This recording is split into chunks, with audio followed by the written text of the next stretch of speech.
Welcome back to Fourth and Favre, episode 3, with three-time NFL MVP Brett Favre. Brett, last week, I didn't want to bring up baseball. I said, how will the Dodgers three-peat? It's almost as impossible as doing a three-time NFL MVP. And I was kind of waiting for you to say, hey, I know a guy. But three-time, did you know that last week, or were you just letting me have my shine in the sun? It didn't even dawn on me, David. It's been so long ago. Uh, I I haven't forgotten, but other things are on my mind.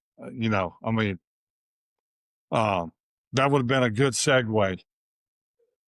But yeah, until you just mentioned that, it never crossed my mind. I remember looking at you, and I was like, I'm waiting, Brett. You're like, hey, wait, stop. You're wrong. But three-time NFL MVP, I mean, you're in a class by yourself. I think that's one of the things the fans are drawn by. But how hard is that to three-peat in anything, much less MVP of the whole NFL? Well, I know, I can only speak to me. It was hard. It's hard and I assume as a team or, of course, an individual, much like myself, I know it's hard.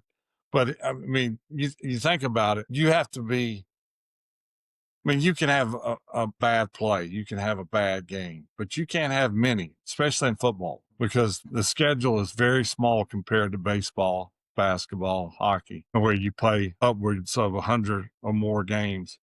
That's not the case in football. I'm not saying football is harder. What I'm saying is you have to be good almost all the time, just just because of a lack of games. Um, so, and then you throw in the uh, the fact that injuries certainly play a part of athletics, but in football it really plays a part. It's a very physical game, so I just know that for me it was extremely difficult. Uh, but I was extremely lucky and blessed that I had a great cast around me. So that probably more One of the notes that was made, because your Halloween pranking homegrown, we talked about that last week. Ton of comments. One of the comments someone made was, "Can you imagine Brett Favre at that time was the greatest player in football on earth?" And it's weird. It's kind of surreal. You're over here wearing Don Beebe's jersey, 82, and your arm, someone said, was worth $1 billion at the time. Well, I think for me, I'm fortunate that I really never got wrapped up or caught up in the success. I would much rather be playing pranks on someone uh, than thinking about that or going to a red carpet ceremony. And I think that's a big part of my success, or what led to my success, was I really didn't think about it. I love to play and I gave it my all, and then I had fun. And that was the formula. Pretty simple. And at that time, I think Paul Tagliabue was the NFL commissioner. And speaking of Paul, he passed away. Uh, Thoughts? I mean, I know Roger Goodell is done a lot, and he's in the limelight. But Paul, any thoughts? Whether maybe a good story, a story where you guys kind of butted heads as well? No, well, Paul and I never butted heads. I never really had any interaction with him on a personal level, but I think he, more than any, and this is only my opinion, as a commissioner, he really built the NFL to what we know it as today, or he is one of the biggest reasons that NFL is as large, and just the magnitude of the league. I think is a big part of what he did, is why it is what it is today. I mean, he was a very nice guy, not a really an unassuming guy, and which is kind of doesn't really fit considering what he did. But I think he opened a lot of doors for owners, for players, for people that worked within the NFL, maybe front office. He opened a lot of doors for a lot of people should should should thank Paul for the job that he did for opening doors for them. Really a great commissioner. Do you think Roger Goodell just took it to another level because of Paul, or do you think that their personalities, a lot of cases, Roger seems like he's a big figure. He's out there, you see him, he's known. So what do you think the differences were? And or was he just Well, yeah, from the outside looking in, they're two totally different personalities. As I said, Paul was more unassuming, flew under the radar. Roger is a little more out there. You can't deny that the league is a huge juggernaut at this point, and a lot of that success is because of Roger and his vision. Now, I don't agree with everything that Roger does, and that's the case with anybody you encounter. You may like this person or that person, but you may not like their views or their political stance. That doesn't mean that you don't think that they're doing a really good job. And that's the case with Roger. I think he's done a really good job. Are there things he could maybe do better or should have done differently? Probably so, but I can't deny the fact that he's also done a wonderful job. and staying on the NFL? Sad news came in from Dallas Cowboys camp that Marshawn Nealon passed away, self-inflicted. It hit a lot of people, including Micah Parsons, who made a post, and others as well. This is something that, and we've talked about this, and we're not calling this chronic traumatic encephalopathy. We're not doctors. That's for Act Dr. Ann McKee, people much smarter than us. But as someone playing in the NFL, you're 24 years old in the league. Just what could be running through someone's head that would make someone potentially cause them to the brink of doing that? Well, I don't know the answer to that question, but the first thing I thought of when I heard the news was CTE. And maybe I'm way off, but it's the first thing I thought of. Whether the league wants to acknowledge it. Again, we don't know what this young man was going through, whether or not he had CTE. Maybe that'll come out at some point, whether he did or didn't. But it's an issue. It's a major issue. Um, and it's not going away. So that's the first thing I thought of. It's a violent game, and injuries happen, brain injuries happen, and what little bit we know about concussions and CTE, we know that it's not good. So whether or not this played a part in it, it's a tragic situation. I feel for his teammates and his family. My prayers are going up for them. But if it's CTE, it's just another notch in in the concussion and CTE realm, and has to be addressed maybe more diligently than it is at this point. This is the first time we're letting the cat out of the bag, but I'm directing a film called The Hollywood Hitman, and it's a brain health. And I didn't want it, to be honest with you, initially. And when I was approached by Michael Papa John, when he told me the story, I thought, well, that's something that I need to be a part of because he's trying to do something about it. And so yesterday was in LA, did a roundtable with people in that community that worked in the film industry where head injuries were just kind of are swept under the rug and the things that they deal with. But I guess my question to you is, it's not something that's talked about too in the locker room or amongst these combat sports or people that have these high injury, Yeah, brain right. injury situations. Why is it that someone can't? Was this discussed in your locker room at all? Like, hey, Brett, I'm having trouble in my head. No, no, it was never discussed. And it's not that it's taboo talking about it, but then again, maybe it's not talked about. I'm not going to say it's not talked about completely. I don't remember ever taking part in a conversation about CTE and the effects of concussions and things like that. Now, I retired 15 years ago. A lot has changed, and concussions has really taken center stage at times. So maybe it is talked about now. I don't know. But I think back to my 20 years of playing, maybe it wasn't talked about because, and I hate to use the word jinx, but we can all relate to that. Maybe guys didn't want to jinx themselves. But I think now everyone can honestly say it's a problem. And whether you want to address it or acknowledge the fact publicly that it's a serious issue is totally up to you, but it's not going away. So sadly, there will be stories of other people, either taking their own life or, neurological diseases. I was diagnosed with Parkinson's a year and a half ago, and there's no way to definitively say where it came from.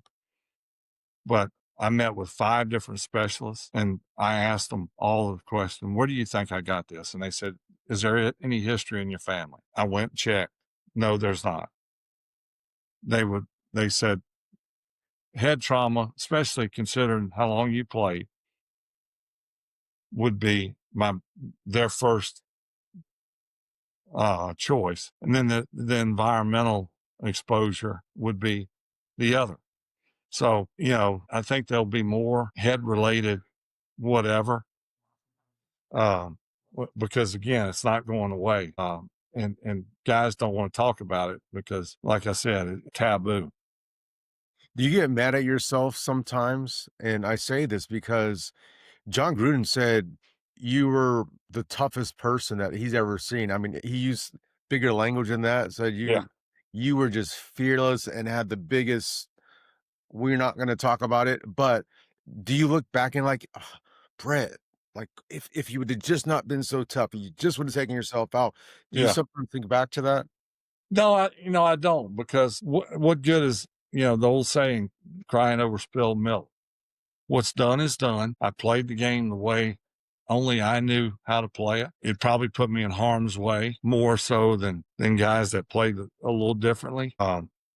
And quite frankly, if I had to go back and do it again, knowing me, I would probably have done it the same way or would do it the same way. It's just the only way I knew how to play. And like it or not, and I'm talking to myself as well, you can't change what's happened. So And I really don't think about it. before we get into college football, though, like I just this is something I don't think anyone's ever asked you. Maybe you've said it, but where did that fearlessness come from? I know your dad was a big Yeah. part of it, but there's something different, right? There's nature and nurture. Where did that fearlessness come from? Yeah, I think certainly my dad played a huge part in my success. He also played a huge part in my toughness. To not use some bad language. He had a way about him. You didn't lay on the field. He was my high school coach. He coached high school football. He was the head coach at my high school for 35 years. He coached baseball. We either talked football or baseball 99% of the time. And I, I I remember a couple of occasions. A lot of times it went in one ear and out the other after a while. He would say, if you lay on the field, you're going to lay there forever because I'm not coming to get you. And your mama certainly ain't coming out of the stands to get you. And I mean, he had a way about when he said something, you knew he meant it. And, you never, and, he would say, don't test me. And he, quite frankly, he struck fear in me. We never talked passing game. We never talked, high low read or, pick up the blitz, change the protection. We didn't do that. My dad was like, you're going to do what the other guys do. We're going to run the ball whether you like it or not, that's the way we're going to do it. And you're going to practice like the other guys. You're going to do the Oklahoma drill. You're going to hit the dummies. You're going to do monkey rolls. You're going to do all the stuff the other guys do. And I developed my toughness through that, but also I think in fact, I know my leadership. And, I learned that one guy is no more important than the other 10 or the whole team. And you do things a certain way, because that's, as a leader, that's the way you do it. And my guys that I played with, I think I'd be shocked if just one guy would say Brett was a bad teammate. And I'm not saying that braggingly. I would have done anything to help my team win. I would have done anything for my brother beside me. And that all came from my father. Well, I think that monologue could be put anywhere, and that sums up who Brett Favre is and was. And that's why I think back when I watched those clips, as a kid, we just we spoke about this before, is who you were, but now it makes sense, right? It gels, and now we come to the modern day college football where maybe they don't have that, but let's get in the top 25 a little bit, because I know people love to hear us talk about top 25. The weekend is over. We're getting close to the end, Brett. As Yeah. you called it, Texas is making a comeback. I mean, with the two losses, they're right there. The biggest thing was Indiana almost got upset in Happy Valley by Penn State, and which makes me think, is Oregon as good as they are, because they struggled, right, to win that game in overtime, double overtime a few weeks ago. But is Indiana for real? They almost got upset. Well, Penn State, James Franklin was fired, and everyone had written Penn State off. Now, granted, it's not the season that Penn State had hoped for, but they are Penn State. They can beat you. Indiana had never won a game in Happy Valley. And I wasn't aware of that until I saw it on the telecast. But I thought that last drive, Mendoza, the quarterback for Indiana, made some, unbelievable clutch throws. But maybe the receivers were even better at catching them and keeping their feet in or a foot in. It was like, to me, if you had doubts, and yeah, they almost lost. If you had doubts, and I don't know what will happen to them as we move forward, but up to this point, you cannot deny the fact that they are here and here to stay. And they made the plays yesterday.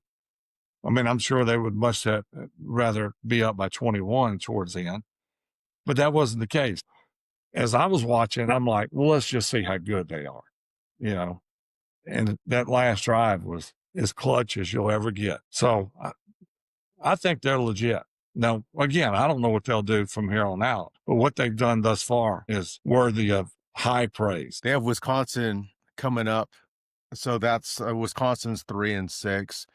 I think for here on out, Indiana has a clear pathway. But if they would have lost to Penn State, that might have pushed them right out of the college football playoff series with the loss to Penn State, and they got it done. Oregon, that's the lone West Coast team that seems like they might get in, but they barely squeezed by Iowa 18-16. Is there a West Coast team? Washington got beat by Wisconsin, but can Oregon squeeze their way in here? Are they for real?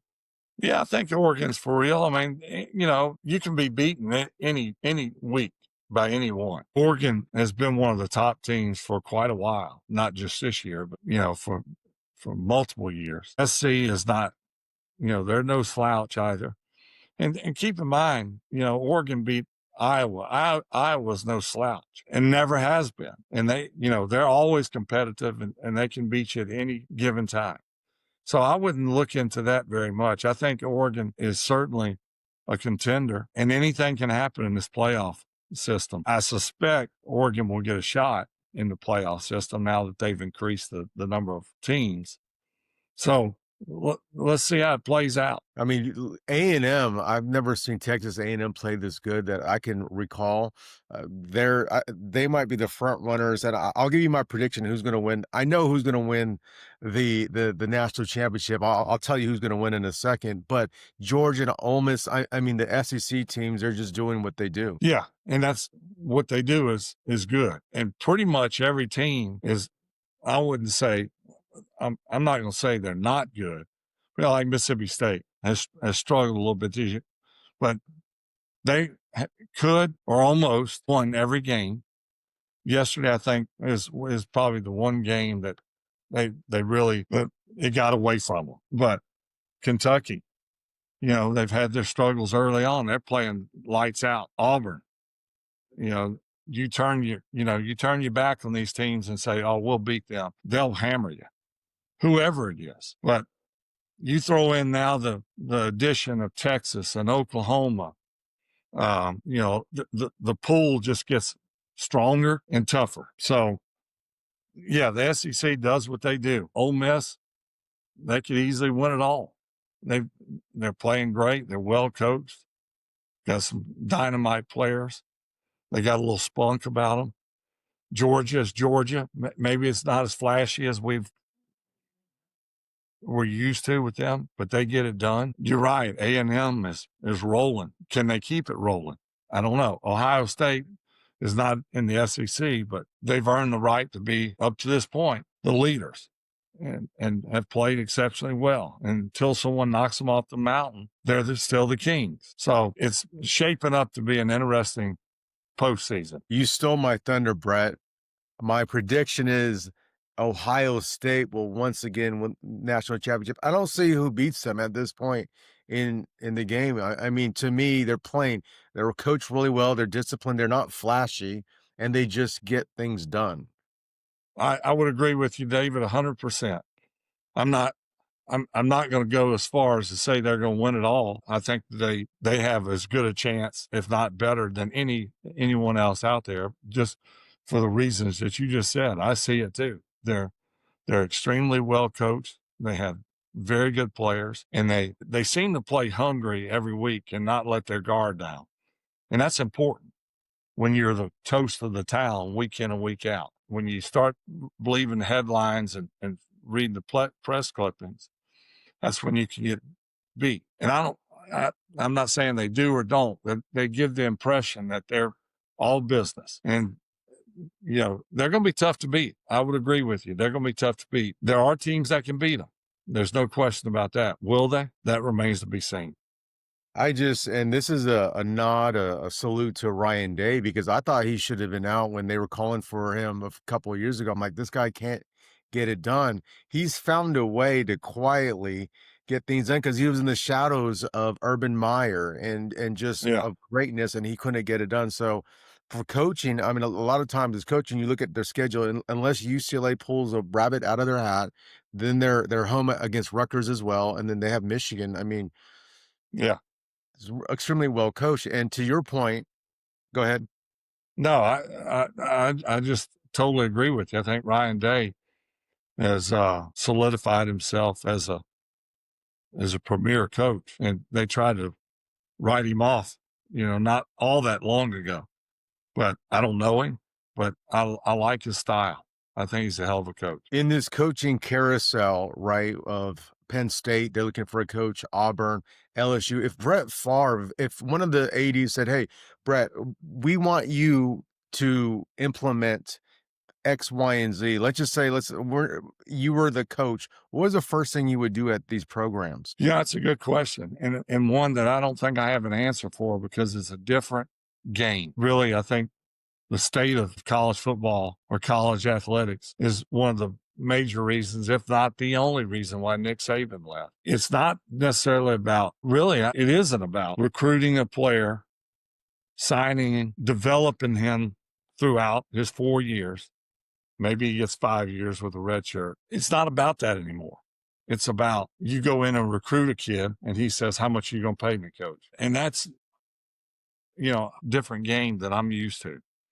I'm not saying it's right. I'm not saying it's wrong. I'm just saying that's the way it is right now. And I wouldn't know where to start, to be honest with you, because if you're tough on your team or your certain players, they may just leave and go somewhere else and play. So do you keep your style or the way you want to coach, or do you alter it because of the state of the game today? I don't know. I just think I think the older coaches certainly have a harder time with it, I would think, than the younger coaches, because they're entrenched in the old school mentality, and it's hard to shift gears and back off.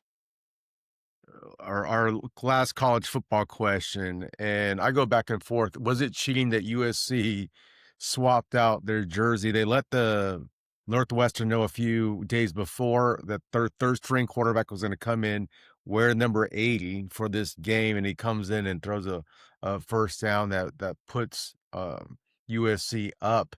I don't really get the 2 college numbers, and I know they do it often, but they're saying it wasn't cheating on the Big Ten, saying it's potentially illegal. Where are we at with this? Well, I don't know. I know a lot about football, but I don't know all the rules. That one kind of baffled me.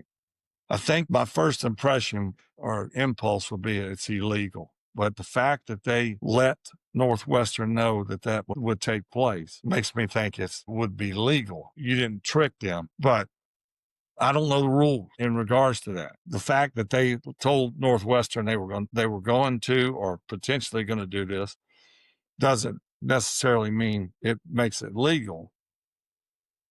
The NCAA, I think, has to point to it in the rule book, or I don't know. But just when you think you've seen or heard it all, something like this happens. And I gotta say props to Northwestern coach David Braun, who said it was legally submitted and it 100% falls on me. He took responsibility, which a lot of people don't do. It was third string Sam Heward that wore it, but the Big Ten says now that USC should have been penalized. Kind of a weird thing. I don't know if that would have made Northwestern win the game or not, but certainly something to think Yeah, about for coaches moving forward. But right before we get to our Hail Mary question, Jake Paul is controversial, and he was going to fight Gervonta Tank Davis in a week from now on Netflix. Jake's done a lot for the sport of boxing. Tank Davis is out due to legal issues. It looks like my good buddy Nate Diaz might be back in the fold, which Nate's done well. He's made his money, but Nate versus Jake Paul too. Do you think this is something that fans would want to see? I think so. I like watching Nate fight. I wouldn't want to fight him, but I like watching him fight. And I think Jake Paul has is marketed himself, and quite frankly, he's a pretty good fighter. In fact, a damn good fighter. So he's legit, but he's also a marketing machine. So the hype would be real. And anytime you fight Nate, there is no, I don't know Nate, you know him, but I don't see him saying, "All right, we'll do this for the cameras." He don't, he's doing it because that's what he loves to do. And it's either you kill me or I kill you, you know? That's Nate. I mean, that you just Yeah. explain him to a T, and he'll fight you for free if you mess with him. Like that's who he is. I, You know, I, I, I, I don't know Nate, but I'd place money on the fact that he would fight you just because it's fun. I'll tell you a quick Nate story. We're in New Orleans. He was cornering a UFC fighter, Yancy Medeiros, a UFC heavyweight. I won't name his name. We're in the elevator. A heavyweight. Nate fought a lightweight. He kind of makes fun of Nate in the elevator because the fans are saying, "Hey Nate, can I get an autograph? Hey Nate." And so we get in the elevator, we're going up, and the UFC heavyweight says, "Hey Nate, can I get an autograph?" And he looks at him, and the guy had just knocked out someone at UFC fight night, and Nate says, "It's not funny." UFC heavyweight clammed up, didn't say a word. I'm thinking he's a heavyweight, and Nate said afterward, like, "It doesn't matter. Like we would have went right Yeah. then and there." So that's who he is. Hail Mary question, Brett Favre. Brett Favre is the NFL commissioner in 2026, and you get to pick the Super Bowl performer. Obviously, this came out weeks ago. Bad Bunny, this Latin artist, it's been very controversial. Does Brett Favre pick Bad Bunny, or do you pick someone else to perform at the halftime at the Super Bowl in 2026? No, I picked someone who, uh, maybe Jason Aldean or,